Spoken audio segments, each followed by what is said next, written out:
Alright guys, I hope everyone has a good share of pizza. We'll move on to the second talk now. We'll have Paul Savage. I hope that's the right name. Okay. So Paul's going to talk about can the business and the architecture be friends? Let's hope they can. I suppose, first of all, what's this got to do with microservices, first of all, right? So we'll just talk a little bit about that, okay? So people here don't use Node. What do you use? Ruby. Java? Ruby? Java. Okay, cool. So, do you use microservices? Are you actually actively using them in production? 1, 2 people nodding heads. Yeah, cool. What do you like? Why do you do it? It's discrete. Hmm? It's discrete. Okay, cool. Discrete. Okay. So there's a couple of reasons that we really like it. Some of them not particularly relevant here. Things like more, you can break code in smaller pieces. They're more maintainable. You get less coupling. All the bits and pieces that Peter covered. One of there's a couple of things. When you actually do microservices properly, you get kind of a nicer coupling between the business goals and the actual software architecture itself. Okay, so it's easier to match back what you're trying to achieve from a business perspective. Okay, obviously software architectures can be implemented more quickly, and the architecture is more flexible to accommodate changing business needs. So that kind of is kind of what Peter illustrated with the sales tax example the last way. And we've seen it in many different places where the business changes in some unexpected way, and you can handle it better if you've taken a microservices architecture approach. Okay. Unfortunately, we got a friend, Melvin. Do you know about the Conway principle, or have you ever come across this? The idea that it doesn't matter how good we are at software, the platform we're building will eventually echo the company we're building it for or within. Okay, and it's actually very, very true. So when you're actually designing systems and building systems that support business processes, the way the business processes run, the communications have an impact on your architecture. Couples them. Okay, so you end up with architecture reflecting your organization in some way. Okay, is this a good thing? Well, in this particular case, I don't think microservices are any good at all. So you've got a more flexible basis for architecture. So you've got new and improved ways to get it wrong. Okay, you've got these. So an awful lot of newer technologies people use when they're coding microservices allow developers to move faster. Okay, so it's for me, moving faster is all about higher-level languages that allow you to implement the same thing with less lines of code, so you get less bugs, higher quality, move faster. All very, very good. Unfortunately, if you're not moving in the right direction, you can move faster away from your goal as well. Okay, and then there's the whole thing about matching the business. So the Conway principle kicks in a little bit that if you have an ill-thought-out business process and you're not aware of that, and you try to capture business requirements and implement against them and architect for them, you bring all the chaos from the business into your code base. Okay? And what I want to do is we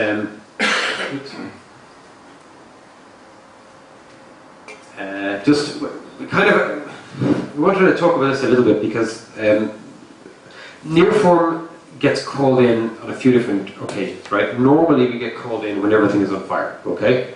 So somebody has come up with a great idea, normally the CEO, okay? They have decided this is the key initiative for this year. They have decided they want to take a completely different approach. They've heard about maybe some new technologies, or they're talking to their CTO, and the CTO wants to find an excuse to start playing with newer technologies.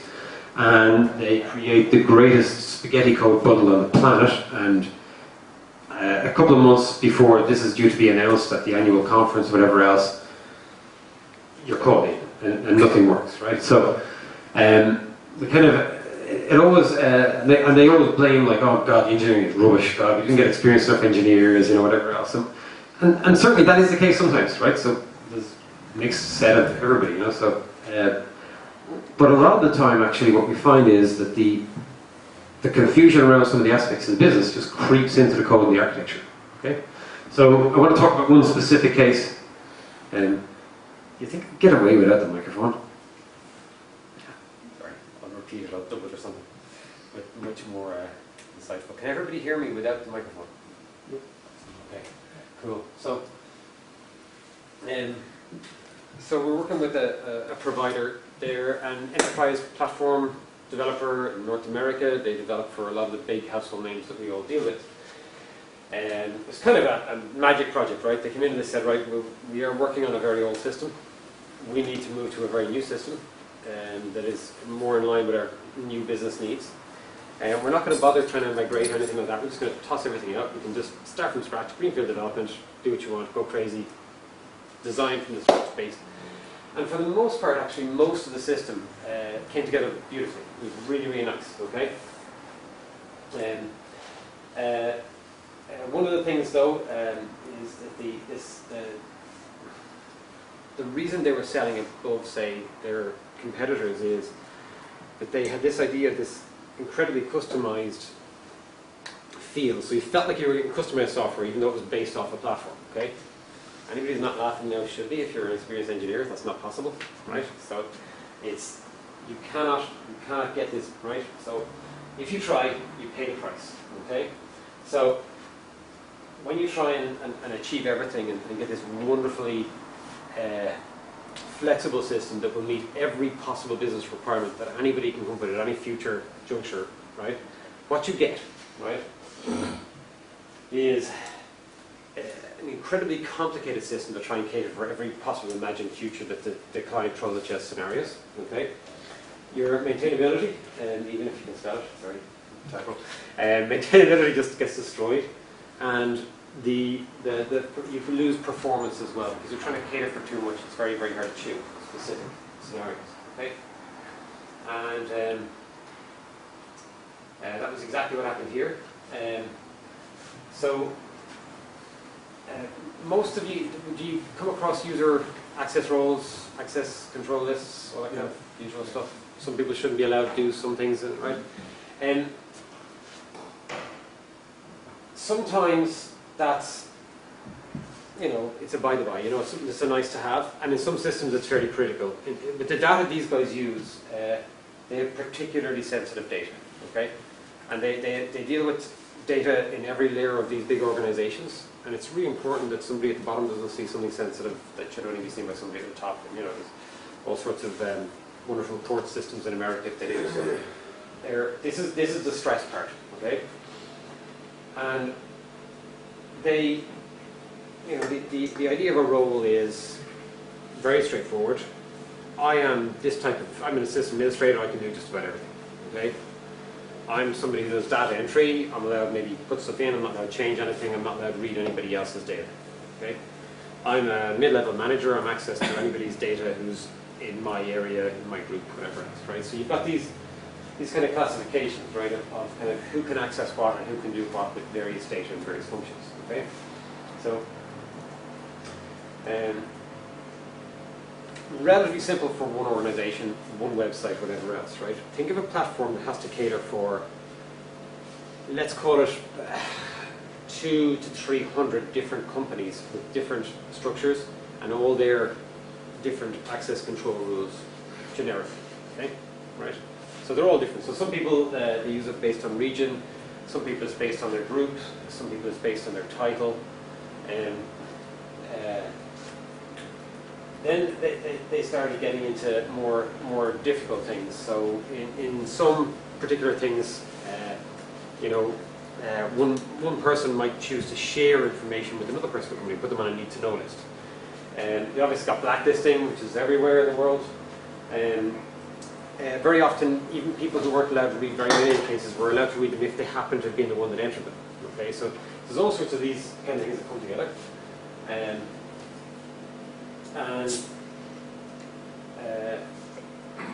we actually looked at it, and you know,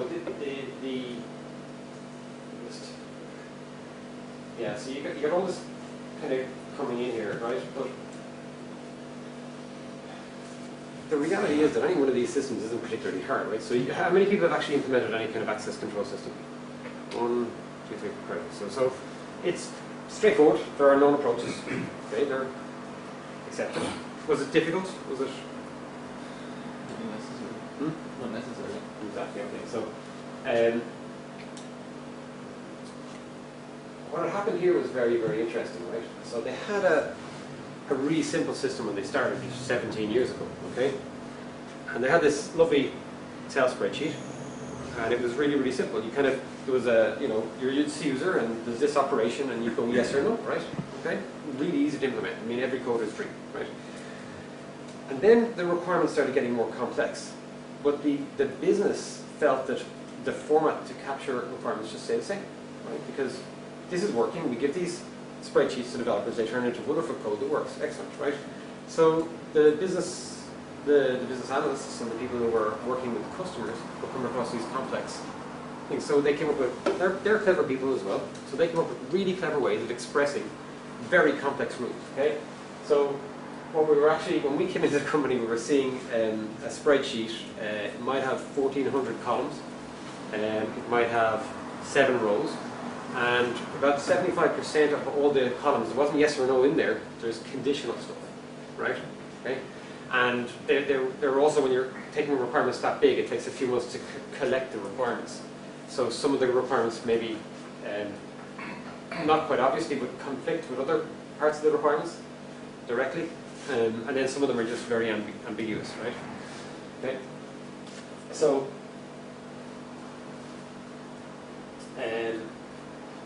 again, you had this wonderful system where BAs were being forced to work inside the system. They had found inventive ways of getting around. It's also quite a team of BAs. This is a reasonably big company, right? And every individual BA had developed their own system. So they had different notations, right? So they found that like developers work better with one or more BAs. That's what they were telling us when we came in. And it turned out that just that after a while of working with somebody, you knew what they meant, right? When they put something random into a spreadsheet, right? So basically, BA goes off, works with a customer for months, gather these requirements. It's like all businesses, right? The customer decides to buy. So the development team were tasked to come up with an implementation in about, the usual 12 weeks, whatever it is, right? Start to finish. So it's no problem, it's gonna come together. What the guys did originally was to design this wonderful, flexible ACL model. So you could kind of slowly map that entire massive spreadsheet into fairly complex rules. So it was using kind of a sufficient required kind of an approach to access control if you're used to that sort of thing. So, if you're a system administrator, it's sufficient, right? You're able to access everything. If you're a manager, it's required that this particular thing is in your region. Implemented as a service, as its own microservice, right? Which sounded like a good idea at the start, but it didn't really work. And then also you have these things. So sometimes in there you've got your CRUD operations, right? Which are one way of doing things. And then you have like when you have to try and search and filter stuff, you have to take a completely different approach to the access control because the sensitive data is contained in some of the headers you get back when you search, right? But typically on these kind of systems, they're fairly large data systems, so you can't have the same implementation. It just won't scale to what you need to sift through for the search. So you have to optimize the indexes and everything else. I'll just speak here. So as you can imagine, the initial thing was terrible, awful performance, and just pattern matching against strings. It doesn't really matter what language you're in. That's just wrong. Very, very difficult to validate. So if you think about one of the questions that the QA team have to answer before this thing goes out is there any chance that the wrong person is going to get to look at the wrong data? Right? Okay? And like some of the systems, these systems create a lot of very, very sensitive data with a lot of kind of big corporate dirty laundry in them, right? So the answer has to be no. I'm 100% sure there is no chance, right? We went through one of the simpler systems, and there's about, we think about 22,500 pathways through the code. right? So that's an interesting test thing in itself, which is okay if you can actually just mark it all out. With the way that the requirements are specified, it's very difficult to build a kind of a test harness to actually replicate all the different user paths, right? And then, of course, the configuration and maintenance, 1,400 lines of configuration. I don't know how many. What's the current bug to code ratio? So what is it? Bug every 40 lines of code on average or something? Is that what's? Don't smile there. You do better or worse than that, I don't know. But anyway, that's an awful lot of lines of configuration, and no matter how good or bad you are, that's a huge number of potential mistakes. So horrific all around. Anyway, so we don't really mind because with a lot of these problem domains, the easiest way is to try and build it. Have you heard about the kind of engineers versus 5-year-olds thing with Lego? So it was just a little experiment they carried out, right? So they got a load of 5-year-olds in a room, and they got a load of engineers in a room, and they asked them to build the biggest tower with some Lego, right? And the engineers thought about it, they planned out what they were going to do, and they built these wonderful towers, right? 5-year-olds don't approach it like that at all. 5-year-olds go bang, bang, bang, bang, bang, fall over. Okay, bang, bang, bang, bang. Okay, we'll use a different approach, right? 5-year-olds actually, I think it was just over half the cases the 5-year-olds outperformed the engineers because they use trial and error, right? So they just keep going until they get something that works.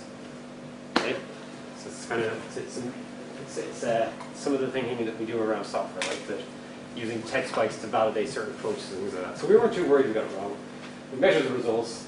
We had a look at the assumptions, and yeah, it's fairly glaringly obvious, what we had to do, right? So one of the key challenges, though, is the complications were coming through in the way the requirements were being specified.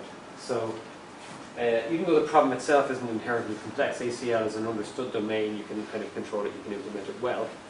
In this particular context, it's a monstrously complex situation, right? So we were actually able to come up with a different approach. We switched to using it and building it as a module that other services could use rather than its own services for various reasons. It makes it easier to manage and get into the microservice architecture. And again, the trusted computer-based approach, that thing where you reduce it down to the small size to give it the least chance of going wrong. You can use it in kernels and computers. So the idea is that the most critical part of the system you make with the shortest lines of code, so it's the most maintainable, the most robust. Right? And so we did this, we pulled it back. And that's absolutely fine. I mean, it's actually quite a simple little implementation. It's trivial compared to the last implementation, much less coding skill and architecture skill to get it right. We do have a small problem though, because it still requires pretty much God to map this set of requirements right down to this simple implementation. And we also had the testing issue still, right? So there were, even with this particular way, if you approach test it in the way that you implement it, all you do is test your implementation. So you need to get a way of actually modeling user behavior, making sure you cover it all. So we actually came to the conclusion that the solution, the simplest solution, and the implementation was possible, would work, but we couldn't efficiently do it in this ecosystem, right? So we're actually really looking at this project that it's quite a technical company, and they're actually they're very, very open to discussing all sorts of things. So we actually went in and we started talking about the way it was going to be implemented, and actually worked with them to help rejig their requirements gathering process and the way they express their requirements, right? And it was quite interesting actually, because once they realized, why things were getting so hard, and this is a business that has been going over 70 years really successfully, and suddenly projects were taking longer, right? And this is kind of one of the reasons why that these complexities have crept in, right? And it was great. They actually the guys got it. they changed the way they were doing things. The BAs changed their documentation set. They worked with the developers to actually improve the communication there. Absolutely fantastic. So what we actually, through the whole process, they suddenly realized that all their customers hated these documents as well. They couldn't really understand or grasp this with this massive spreadsheet and with all these kind of hundreds of pages of BRDs, business requirement definition documents and all that. So we had much easier requirements capture, much easier to communicate with the customers what the kind of the particular access control mechanisms actually were. Right? Better communications between the business analysts and the devs that are actually putting together the projects. QA team can now actually build tests to run against it, which is much easier. And the easy implementation is trivial compared to the mad kind of coding that was going previously. So far so good. So I think it's just very interesting because previous to this, how many of you used Domino in Anger or Lotus Notes or any of that? Technology as well. So so they had been using quite